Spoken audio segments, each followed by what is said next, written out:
In this video, I'm going to show you how to fix drive is not accessible. A device which does not exist was specified.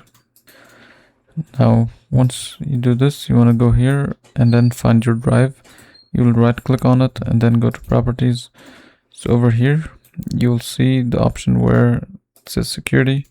So what you'll do, you go to edit and then select full control. Click apply and then click OK.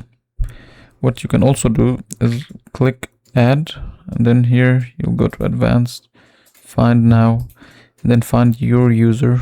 So the user that you see here. So let's find it, how to tutorials. Then you will click OK, and then click OK, and then select this user, then give full permissions, click apply, and then click OK. And then here you'll do the same thing, apply and then OK, and see if that fixes your issue. Now another thing you can try is to unplug your USB and plug it into a different slot and see if it works. So now what you'll do is leave here and go to disk management. So it will say something like create and format hard disk. Click on it, and here you'll just wait for a few seconds.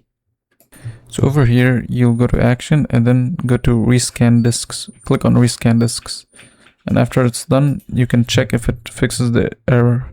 If it doesn't, so the next step is to go here and find your drive. What you'll do here is change the letter for that drive. So you'll do this, for example, this is the drive that you're having issue with. You will right click on it and then you'll go to change drive letter and path, and then here you'll click change, and here you'll just choose a different letter than what it was, and then you'll click OK. Then click OK, and after doing this, check if it works. Now next thing you can try is go back to the same C drive, this PC, and then right click, and over here you go to properties and tools. So under tools you'll see something that says error checking. This option will check the drive for file system errors. So this will check for any errors and fix them for you. So if you do have any errors, like most of the time, clicking on this button will fix it for you. So just try clicking here and see if it works, and hopefully this fixes your error.